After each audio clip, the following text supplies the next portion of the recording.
어, 11명이 찬양을 하는데 그래도 참 훌륭한 찬양을 했습니다. 감사하고 우리 지휘자 반주자들이 다 개인 사정이 있어서 오늘 참석을 못했습니다. 양해해 주시기를 바랍니다.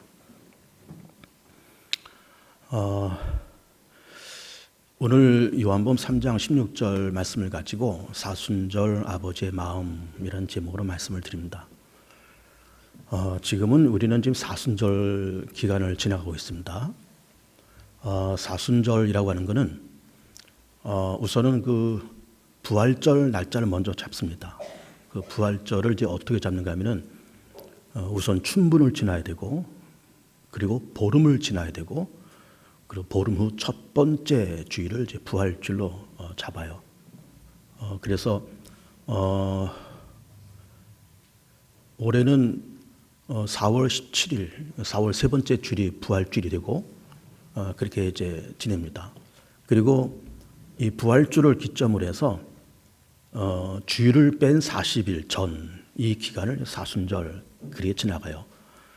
그러면서 그 사순절은 항상 수요일부터 시작합니다. 언제나. 그래서 전통적인 교회에서는 그 사순절이 시작되는 그 수요일을 제의 수요일 이제 그렇게 얘기하면서 그날 이렇게 성대하게 하나님 앞에 제사도 드리고 또 개인의 어떤 죄, 잘못, 허물 이런 거를 이제 종이에 적어서 이걸 이제 태워서 그러면서 깨끗한 마음을 가지고 사순절을 지나자, 또 깨끗한 마음을 가지고 부활주를 맞이하자라는 의미로 그래서 제의 수요일을 이렇게 지나갑니다.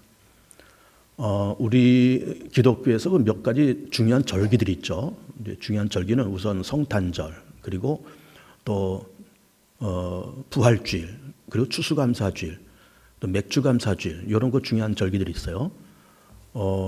거기에 이제 우리가 사순절이라는 절기도 사실은 지키는 건데, 사순절은 사실은 이제 교단마다 지키는 교단이 있고 지키지 않는 교단도 있습니다. 대체로 카톨릭과 성공회 그리고 우리 통합적 교단은 사순절을 지키고 있고, 좀 보수적인 교단이라고 말을 하는 합동 측 혹은 합신 측 이런 교단에서는 사순절을 지키지 않습니다.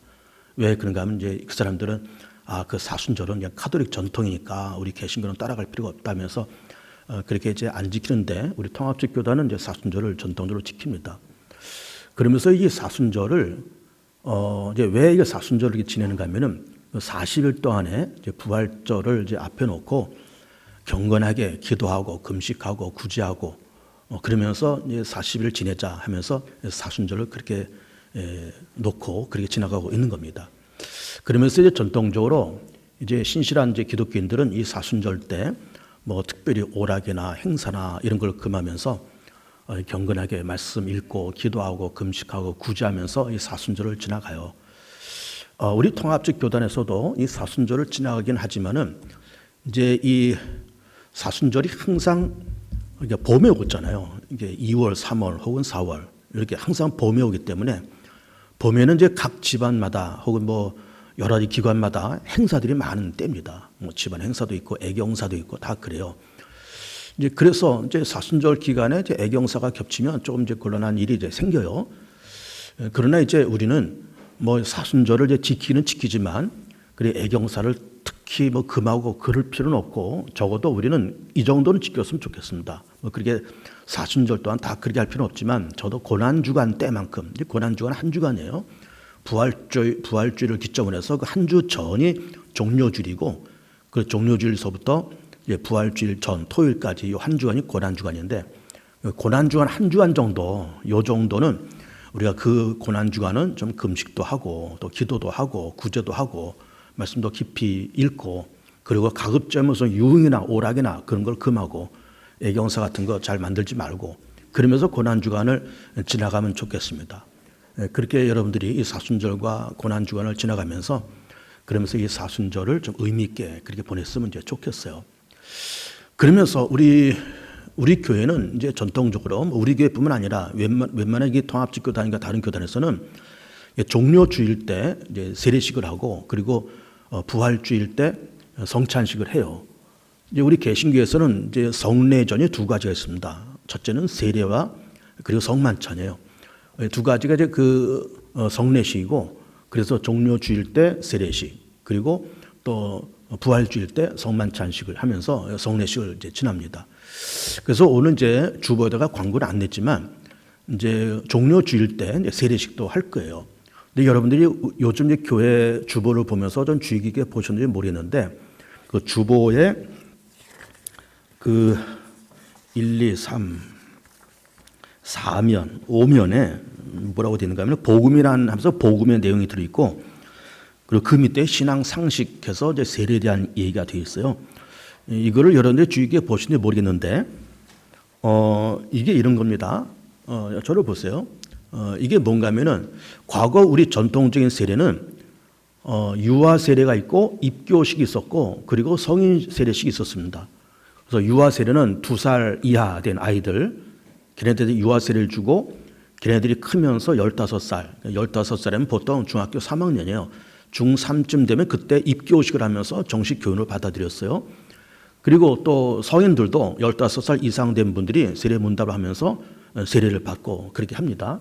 그랬던 것을 이번에 이제 작년 2021년도 작년 우리 통합적 총회가 저 일산에 있는 한소망교회 그 유용모 목사가 목회하는 한소망교회에서 그 총회가 있으면서 그 작년 총회 때 이 세례식의 그 나이를 바꿨습니다.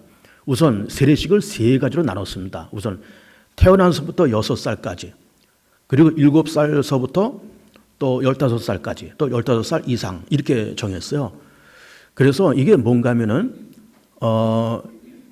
일단은 유아 세례를 그전에는 2살까지만 유아 세례를 받을 수도 있었는데 지금 유아 세례를 초등학교 입학 전에 모든 아이들은 다 유아 세례를 받게끔 그렇게 했습니다. 초등학교 입학 전. 그러니까 6살까지는 입학 전이잖아요. 그리고 7살서부터는 그 초등학생 학생이잖아요. 그래서 6살까지 유아 세례를 받고 그 유아 세례 받은 아이들은 15살이 되면 입교식을 해야 됩니다. 그렇게 하고 7살서부터는 정시로 세례를 받을 수가 있어요. 그냥 국민학교 1학년짜리도 세례를 받을 수가 있습니다. 1학년, 2학년짜리들도 다 세례받고 걔네도 세례받고 성찬식도 참여할 수 있고 그리고 그 아동 세대 받은 그 초등학교 다니는 아이들이 세례받고 나중에 입교식을 안 해도 됩니다. 그러니까 유아 세례는 6살까지 걔네들이 15살 된 다음에 입교식을 하고 7살서부터 세례받으면서 입교식을 더 이상 하지 않고 초등학교 1학년짜리도 세례받고 1학년짜리들도 성만찬을 참석할 수 있고 이것이 이제 작년 2021년도에 총회에서 개정한 그 세례 규정인 겁니다. 그래서 이제 우리 가정에서 혹은 이제 구역장들께서 우리 구역에 또 혹은 가정에 초등학교 아이들 요번에 세례를 받게 하세요. 받게 하고 또 유아 세례도 6살까지 유아 세례 받을 수 있으니까 유아 세례 받고 그리고 15살 때 입교식을 하고 그러면서 이번 종료주일 때 그렇게 우리가 세례식과 입교식을 하고 부활주일 때 성만찬식을 하고 그러면서 이제 성만찬식을 할 때 이제 7살짜리들도 이제 세례 받으면은 성만찬을 참석할 수 있는데 이제 그때 조금 이제 애로사항이 있을 것 같아요. 걔네들을 아동 예배 끝나고 나서 여기 성인 예배 와서 성만찬식을 하게 할까 아니면 거기서 자체적으로 성만찬식을 하게 할까 지금 고민 중이에요. 이제 연구를 좀 하고 앞으로 이제 뭐 한 달 정도 남았으니까 연구를 좀 한번 해보고 어쨌든 이제 우리 통합적 교단에서 그렇게 세례 그 적정 나이를 대폭 낮췄습니다. 15살서부터 낮춰가지고 7살 그냥 초등학교 1학년짜리들도 다 세례를 받게 하고 성만찬도 참석하게 하고 다 그렇게 했습니다. 이게 파격적인 겁니다. 사실은 파격적인 것이고 이제 유용목 목사가 총회장이 되면서 그것이 이제 당신이 그 총회장의 그 입후보를 하면서 그걸 이제 자기 선거 공약으로 내세웠어요. 이렇게 하겠다. 그래서 이제 그 총대들이 거의 뭐 만장일치로 그 찬성을 해서 받아들여서 이제 올해부터 그것이 이렇게 적용이 되고 있는 겁니다. 그렇게 해서 이제 우리가 이 사순절 기간과 종료주일, 부활주일을 이제 그렇게 지나가면 될 것 같아요. 그런데 오늘 이제 설교 제목이 사순절하고 콤마를 찍고 아버지의 마음 이렇게 정했습니다. 아버지의 마음이라고 이렇게 한 거는 왜 그런가 하면은 우리는 예수를 어지간히 믿어옵니다. 적어도 우리가 모태신앙이라 그러면은 뭐 거의 뭐 50년, 60년 동안 예수를 믿고 교회를 다니고 있는 거예요. 뭐 젊었을 때 누구로부터 전도받아서 교회를 다녔다 그러면은 뭐 짧게는 20년, 30년, 뭐 4, 50년 뭐 이렇게 교회를 다녀요. 뭐 우리 교회만 해도 뭐 우리 교회 지금 역사 51주년 벌써 지났지만은 뭐 그렇게 우리 교회가 설립될 때부터 계셨던 분들이 아직도 교회에 계세요. 그러니까 뭐 이렇게 벌써 우리는 이 신앙생활을 40년, 50년, 60년씩 해오면서 이렇게 살고 있습니다. 그러면서 우리는 어떻게 신앙생활을 하는가 하면은 주로 하나님 앞에 어디 예배를 드려야 되니까 오늘이 주일이고 예배를 드리는 날이니까 어쨌든 안식일을 지켜야지, 예배를 드려야지. 내가 그래도 집사인데 뭐 주일날 이렇게 교회 안 나고 여기저기 돌아다닐 수 있나? 예배 드리자 하면서 어쨌든 뭐 우리가 감사하는 마음을 가지고 뭐 어쨌든 하나님을 뵙고자 하는 어떤 열정도 있고 때로는 어떤 이것이 하나의 습관이 돼가지고 교회로 와요. 오면서 우리는 예배를 드립니다. 예배 드리고 또 우리는 예배 시간이 되었던 뭐 다른 시간이 되었던 우리는 나름대로 하나님 앞에 기도도 해요. 근데 우리가 하는 기도나 우리가 하는 신앙의 내용들은 대체로 뭔가 하면은 하나님께로부터 하나님 나한테 이걸 좀 해달라. 나 이런 기도 제목인데 이걸 좀 응답해달라. 이런 문제가 있는데 이 문제 좀 해결해달라.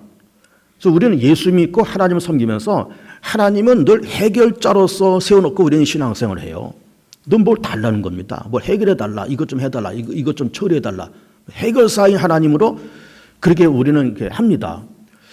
물론 하나님을 해결사로 그렇게 모셔놓고 우리가 뭘 달라라고 하는 것이 나쁜 것은 아니지만 우리가 늘 그렇게 해왔기 때문에 뭔가 좀 우리 신앙생활을 좀 달리 다른 각도로 신앙생활을 좀 해야 되지 않을까라는 생각을 해보면서 아버지의 마음이라는 거를 이제 얘기를 하고 있는 겁니다. 아버지의 마음. 근데 우리는 하나님 앞에 뭘 달라고 자꾸 그랬잖아요. 기도하고 또 뭐 달라고 그러고 이 문제 해결해 달라고 그러고 내 죄 용서해 달라고 그러고 다 달라는 거예요. 근데 우리는 이제 예수를 이제 어지간히 믿었으면 그러면서 교회를 우리가 수십 년 동안 다녔으면 나이도 이만큼 됐으면 뭐 이렇게 달라 해결해 달라고 하는 것을 그동안 많이 했는데 그걸 뛰어넘어서 이제는 아버지로서의 하나님의 마음이 뭔가라고 하는 것을 헤아려 볼 필요가 됐잖냐 또 그걸 헤아릴 때가 됐잖냐라는 뜻으로 아버지의 마음이라는 제목으로 설교를 지금 하고 있는 겁니다. 하나님의 마음을 좀 헤아려 보자. 아버지의 마음을 헤아려 보자. 그런 겁니다. 지금까지 우리는 뭘 달라고 그랬어요. 늘 해결자니까. 하나님 늘 해결자니까. 뭘 해결자인 하나님인 것이 맞긴 맞아요. 틀리다는 말은 아니에요. 뭘 달라 해결해 달라는 것이 또 그것이 나쁜 신앙이라고 하는 것도 아니에요. 좋은데 지금까지 그렇게 했으면 그걸로 족하고 이제는 내가 해결자로서 하나님을 모셨던 무엇으로 모셨던 그 하나님의 마음이 도대체 뭘까? 나를 향한 하나님의 마음이 우리 개봉주한교를 향한 하나님의 마음이 이 나라 이 민족을 향한 하나님의 마음이 온 세계와 온 우주를 향한 하나님의 마음이 뭘까라고 하는 것도 생각할 때가 됐지 않냐. 생각할 필요도 있지 않냐라는 뜻으로 아버지의 마음이라는 걸 제 설교 제목을 잡고 있는 겁니다. 그런데 제가 이제 설교 제목에 쓰면서 이거 하나님의 마음이라고 할까? 아버지의 마음이라 할까? 이렇게 하다가 아버지의 마음이라 하자 하면서 설교 제목을 그렇게 적었어요. 그러면서 문득 제 스스로가 이번 한 주간 동안에 무슨 생각을 했는가 하면은 자, 하나님이 왜 당신을 아버지로 부르라고 말씀하셨을까? 이게 궁금했어요, 사실은. 그 전부터 궁금했는데 이제 이런 제목으로 설교 제목을 잡으면서 하나님이 왜 당신을 아버지라고 부르라고 말씀하셨을까? 이게 궁금했어요. 그래서 다른 종교에서도 뭐 이슬람이나 뭐 불교나 다른 종교에서도 그들이 믿는 어떤 절대자를 그들이 믿는 신을 아버지라고 부르는가 했더니 그게 없어요. 다른 종교에서는 그들이 믿는 그 종교의 그 창시자를 그 교주를 아버지라고 부르지 않습니다. 근데 이 기독교하고 유대교에서만 하나님을 아버지라고 부르고 있어요. 왜 그런가 하면은 하나님이 그렇게 말씀하셨거든요. 너희들이 나를 아버지라 불러라. 나는 그리고 너희들은 내 자식이 되어라. 이렇게 말씀하셨던 거예요. 그럼 하나님이 왜 아버지라고 부르라고 말씀하셨을까? 그리고 또 저도 요 한 주간에 이렇게 묵상하면서 하나님 아버지 많이 외쳤지만 도대체 왜 하나님이 아버지라고 부르라고 말씀하셨을까? 이게 참 궁금했어요. 그러다가 생각하고 기도하고 묵상하고 생각하고 기도하고 묵상하다가 내 나름대로 정리된 생각이 한 가지가 있었습니다. 뭔가 하면은 하나님이라고 하는 그 이름은 그 이름에 대해서 하나님이라는 그 이름에 대해서 우리는 거부 반응이 없습니다. 물론 또 우리가 안 믿는 것도 아니고 못 믿을 바도 아니에요. 하나님이 계시다. 전능하신 분이다. 창조주시다. 창조주여 전능하시고 영원 불변하시고 사랑과 긍휼과 자비가 한이 없으니 어떤 절대적인 존재. 절대적인 존재. 창조주 하나님이라 그러고 이것을 이제 여호와 하나님 혹은 야훼 하나님, 엘로힘 하나님 그렇게 불러요.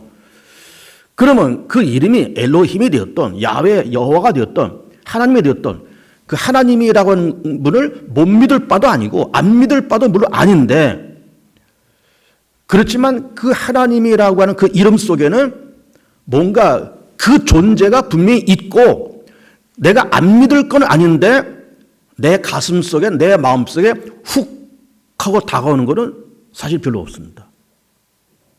훅 하고 다가오는 건 별로 없어요. 그런데 아버지라 그러니까 하나님의 아버지야? 아버지라고 불러도 되는 거야?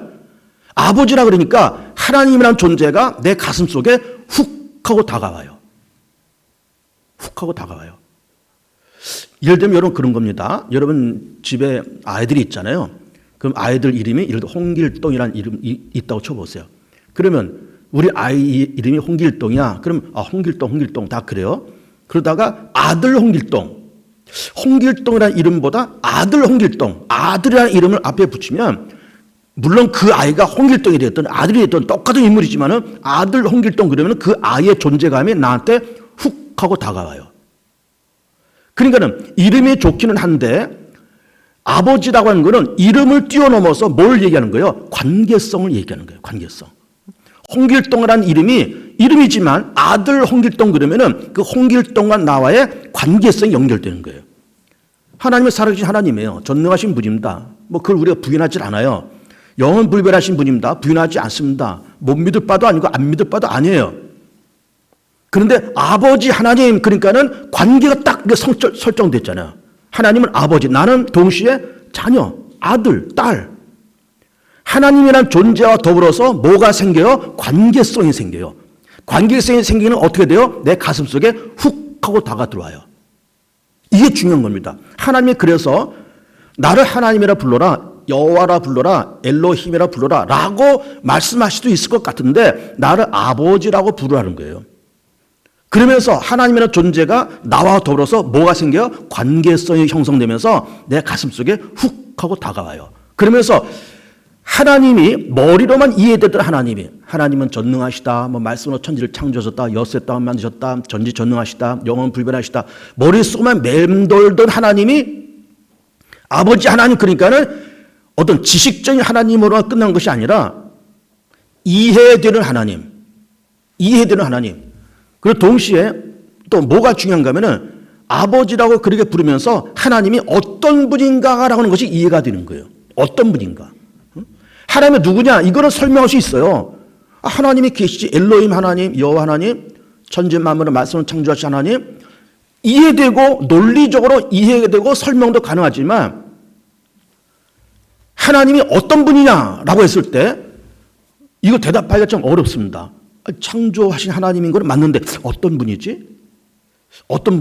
고개를 갸웃하는 거예요. 창조주 하나님, 히브리 민족의 하나님, 우리 하나님 맞는데 어떤 분이야? 라고 하면은 약간 대답하기가 좀 머쓱한 거예요. 근데 아버지 하나님 그러니까는 그 하나님이 어떤 분인가 하는 것이 쉽게 이해가 돼요.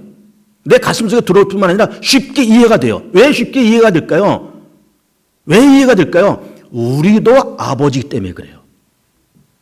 이해가 됩니까? 우리도 아버지예요. 우리 위에 아버지가 계셨고 지금도 계시는 분도 계실 거고 또 우리 밑에 자녀들이 있어요. 그럼 나는 아버지가 어머니예요. 그러면 아버지라고 하는 거는 내가 아버지이기 때문에 아버지의 마음을 너무너무 잘 알 것 같아요. 왜? 내가 아버지니까. 하나님이 누구냐라고 하는 거는 창조주 하나님 지식적으로 논리적으로 설명할 수 있는데 그 하나님이 어떤 분이냐라고 하는 거를 쉽게 말하기 어렵다가 아버지로서의 하나님이다라고 하니까는 쉽게 이해가 되는 거예요. 아버지? 그렇구나. 금방 이해가 돼. 왜? 나도 아버지니까. 예를 들면 가정에 자녀들이 있어요. 자녀 있습니다. 그러면서 이제 자녀들 보잖아요. 자녀를 보면은 아버지가 자녀를 볼 때는 사랑하고 측은하고 불쌍하고 도와주고 싶고 있는 거 주고 싶고 때로는 더 주고 싶고 이게 아버지의 마음이 있잖아요. 그러면 나도 아버지인데 그런 마음이 있다고 하는 거는 하나님도 그렇다는 거예요. 하나님도 우리를 바라보시면서 측은하고 사랑스럽고 주고 싶고 더 주고 싶고 안타깝고 이게 누구의 마음이에요? 이것이 아버지인 우리의 마음이고 이 마음이 동시에 하나님 아버지의 마음이라는 거예요. 왜 사순절 이 기간을 지나가면서 아버지의 마음이라는 제목으로 설교를 드릴까? 우리가 사순절 지나가면서 예수님의 십자가도 묵상하고 예수의 부활도 묵상해야 되는 귀한 날인데 귀한 기간인데 이 귀한 기간 동안에 아버지의 마음을 한번 헤아려 보자는 뜻으로 이런 말씀을 드리고 있는 겁니다. 그런데 구약에서도 하나님을 아버지라 부르고 신약에서 하나님을 아버지라 부르는데 그 대표적인 성경 구절을 몇 군 한번 찾아볼게요. 여러분 들어오면 보세요. 시편 89편 26절 보면 이렇게 기록되어 있습니다. 그가 내게 부르기를 주는 나의 아버지시요 나의 하나님이시요 나의 구원의 바위시라 하리로다. 이 시편의 기자도 하나님을 아버지로 부르고 있어요. 시편 103편 13절에서도 아비가 자식을 불쌍히 여김같이 여호와께서는 자기를 경외하는 자를 불쌍히 여기시나니. 이거는 미안한 마음이지만은 자식 없는 분은 이해가 안 되는 말입니다. 아직 애를 가져보지 않은 분은 이 말이 무슨 말인지 몰라요. 아비가 자식을 긍휼히 여김같이 여호와께서 자기를 경외하는 자를 긍휼히 여기시나니. 불쌍히 여긴다는 거잖아요. 아버지가 자식을 불쌍히 여긴다는 거잖아요. 여기 그런 마음이 우리가 다 있습니다. 물론 아이들 기르면서 대견하고 이쁘고 그런 것도 있지만 걔네들이 예를 들어서 학교 다닐 때 그 무거운 가방 미고 지하철 타고 학교 가고 그 빡빡한 입시 지옥에서 어떻게 살아보려고 발버둥치는 걔네들 보면은 안쓰러운 거예요. 이게 아버지의 마음이에요. 다 커서 장가 가서 애들도 낳고 직장 생활하면서 출퇴근하는 그런 자식이 있다고 쳐보세요. 물론 번듯하게 뭐 장가 가서 애들도 낳고 그래서 대견해 보이기도 하지만 그 애들 낳고 걔네들 먹여 살려고 처자식 먹여 살리려고 또 그 직장에 가서 월급 받아오고 그리 매일매일 그렇게 출근 시간에 그 러시아어에 그 밀리면서 지하철 타고 가고 밀리는데 자동차 몰고 가고 그러면서 어쨌든 이렇게 월급쟁이 생활을 해가면서 자식들 처자식 먹여 살리는 그 자식을 볼 때 애처로운 거예요. 치근하게 보이는 거예요. 그러니까는 아비가 자식을 긍휼히 여김같이라고 하는 이 말은 기가 막힌 말인 겁니다. 아버지는 그런 분이라는 거예요. 아버지는 자식을 우리들을 어떻게 보신다고요? 긍휼히 여기시고 치근히 보신다는 거예요. 치근히. 신약에서도 에베소 1장 보면 아버지 하나님과 우리 주 예수 그리스도부터 은혜와 평강이 너에게 있을지어다. 신약에서도 하나님을 아버지로 그렇게 표현하고 있습니다. 그리고 이것이 아버지의 마음이라는 거예요. 하나님의 마음이라는 거예요. 아버지의 마음을 아주 정난하게 표현한 신약의 두 군데 구절이 있죠. 디모데전서 2장 4절 말씀. 하나님은 모든 사람들이 구원을 받으며 진리를 아는 데 이르기를 원하시느니라. 그리고 그 유명한 누가복음 15장에 나온 탕자의 비유. 집 나간 아들이 돌아와서 행복하게 살고 형과 더불어서 사이좋게 살고 아버지와의 그 사이를 회복해서 행복하게 재밌게 살길 원하는 그 아버지의 마음. 근데 탕자의 비유에서 주인공은 탕자가 아니고 아버지예요, 사실은. 아버지가 주인공이에요. 아버지는 집 나간 아이가 늘 밤에도 생각하고 낮에도 생각하고 밥이 입으로 들어가질 않아요. 밤에 잠자리에 누워도 잠이 안 와요. 왜? 집 나간 아들 때문에 그렇습니다. 이게 아버지의 마음이라는 거죠. 그것이 우리 하나님의 마음이라는 거예요. 하나님의 마음이라는 겁니다. 아담과 하와가 선악과를 따먹어요. 치근하잖아요. 하나님이 아담과 하와를 찾아갑니다. 아담아 네가 어디 있느냐. 내가 부끄러워서 숨었습니다. 그렇잖아요. 하나님은 비록 아담과 하와가 죄 져서 도망다니고 피해 다니고 있지만은 또 치근 여기면서 또 이렇게 찾아내요. 찾아냅니다. 그러니까는 이게 아버지의 마음인 거예요. 집 나간 아이, 아버지의 마음으로서 기다리는 거예요. 모든 사람들이 다 구원받고 예수를 알아서 다 구원받기 원하는 것이 아버지 하나님의 마음이라는 거예요. 교회 바깥에 있는 사람들이 예수를 모르는 사람들이 어떤 형편 속에 예수를 모르고 어떤 형편 속에 믿음이 없는지는 모르겠지만 아직도 예수를 모르고 아직도 구원의 세계를 모르면서 바깥에 있는 그 사람들을 여전히 측은히 여기시면서 그들도 예수를 알고 그들도 구원받고 그들도 진리를 아는 데 이르기를 원하신다는 거예요. 이게 아버지의 마음이에요. 아버지의 마음인 겁니다. 그러니까 지금 우리가 사순절을 지나고 있고 그리고 조만간 우리가 고난주간 부활절 이렇게 맞이하겠지만 아담과 하와가 선악과를 따먹었습니다. 죄 졌습니다. 우리도 많은 죄를 저질렀어요. 죄는 항상 징벌이 따라와요. 죄는 항상 벌이 따라와요. 그 죄의 결정적인 범죄는 그 벌은 뭘까요? 사망이에요. 죽는 겁니다. 죄의 사선 사망이니까 죄의 대가는 사망이에요. 죄 지으면 다 죽어야 돼요. 큰 죄, 작은 죄 가릴 것도 없습니다. 모든 죄의 결과는 다 사망이에요. 사람이 왜 죽어요? 죄 때문에 죽어요. 늙어서 죽는 것도 아니고 병들어 죽는 것도 아니고 왜 죽느냐? 죄로 인해서 죽어요. 그런 인생들이 다 선악과 따먹고 자범죄에 저지르면서 그 죄로 인해서 다 죽음으로 사망으로 지옥으로 들어가는데 하나님이 그렇게 살아가는 인간의 모습을 애처롭게 바라보시는 거예요.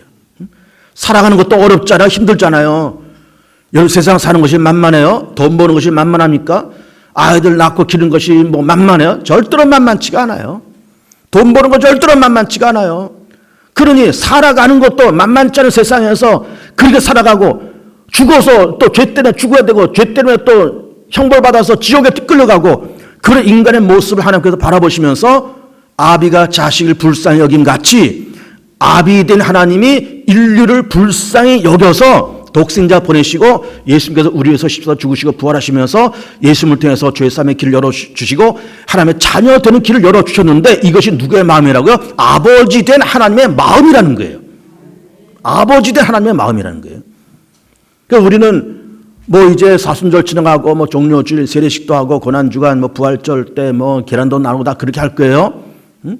하겠지만 우리가 특별히 사순절 지나가고 특별히 고난주간을 지나가면서 아버지의 마음이 뭐냐? 나를 향한 아버지의 마음이 뭐고 우리 교회를 향한 아버지의 마음이 무엇이며 우리 나라와 세상을 향한 이 우주를 향한 아버지의 마음이 무언가라고 하는 것을 한 번쯤 헤아려보고 지나갔으면 좋겠다는 뜻으로 이런 말씀을 드리고 있는 겁니다. 아버지의 마음이 뭘까 대체? 근데 아버지의 마음은요 측은하고 불쌍히 여기시고 도와주고 싶고 주고 싶고 또 주어도 더 주고 싶고 이게 아버지의 마음이에요. 측은히 여기고 불쌍하고. 그런데 반대적인 마음도 있어요. 때로는 지기작대기 꺼내가지고 한번 후려 패고 싶은 마음도 있습니다. 여러분 그런 마음 없어요? 부모가 자식 보면서 지기작대로 한 대 후려 패고 싶은 마음도 있어요 없어요? 있어요. 때로는 저걸 내가 4배로 놨나? 라는 마음도 있어요 없어요? 있어요. 저 녀석 호주에서 파버리고 싶다 할 때가 있어요 없어요? 있어요. 이게 우리의 마음이에요. 도저히 그 마음이 아버지의 마음이라는 거예요. 그것이. 이게 아버지의 마음이라는 겁니다.